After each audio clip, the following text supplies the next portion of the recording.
So I finally got issue one of six of Batman '89. It was really decent. I want to give it a 3 out of 5. I thought that they showed a lot of Harvey Dent's you know day to day, in this world, this surreal world of Gotham City, with Batman being its protector, its vigilante protector, and it was pretty good, man. That whole issue was, spoiler alert, this whole issue was basically about Harvey Dent and, how he's trying to get a hold on Gotham City, by, going through the law, how you're supposed to.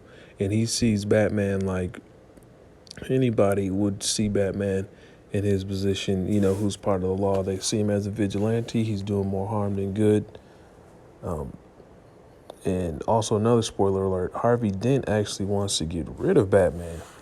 His approach is more aggressive in this comic book than, say, Harvey Dent from the movie, um, where he kind of wants to take the reins for Batman. Whereas this Harvey Dent in the comics, who's played by Billy D. Williams, or at least they have his likeness, he wants to just get rid of him, and he wants to get rid of Commissioner Gordon in a way. So it's definitely, and it shows a little bit of his upbringing, and yeah, that's in it.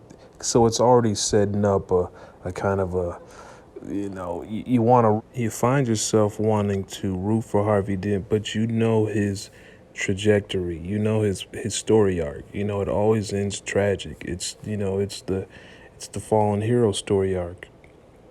But it's really cool to see this aspect. It's really cool to see them start off where they ended with, basically, Michael Keaton's Batman fighting um, Catwoman and Penguin. Like, I like that. And then you see Michael Keaton, obviously, like I said, you see him in the comic, and he's older. He has gray hairs on both sides of his, both sides of his head. So he, not a lot of time, I feel, has passed, because they say, it's another spoiler. They say that there's one instance where they say the last time the police officers contacted Batman was 6 months ago. So, like, I don't know if it, 6 months after Penguin and Catwoman, or if it was just like, 6 months. And, honestly, I don't really know the timeline, to be honest with you. Maybe it's been a couple years since, and like now the wheels are really starting to turn, and because Harvey's trying to really get rid of Batman. He's trying to get rid of Gordon. He's asking Gordon to, bring down Batman. And we know as readers that, Batman and Commissioner Gordon have a bond. So it's going to be interesting, these next 5 episodes, or 5 issues, I should say.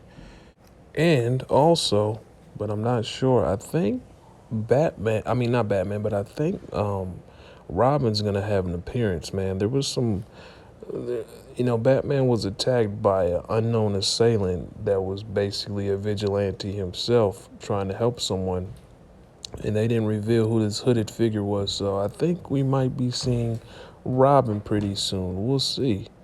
One more thing I would just like to add. I think it's pretty cool how, I don't know if this is like just a standard thing they got to do in these next Batman issues, but seemingly it's like Halloween in every, in all these new Batman materials I've been reading. And I think it's awesome because I really like Halloween. But like, some of the citizens are dressed up as Batman, and some of them are dressed up as Joker, which just makes law enforcement, go crazy in this comic, because, these are criminals and vigilantes. So yeah, it's a big deal, man. There's a lot going on. Like, there's a lot of moving pieces in this first issue, but I think with the next 5, they'll be able to smooth it out. But like I said, I give it a 3 out of 5.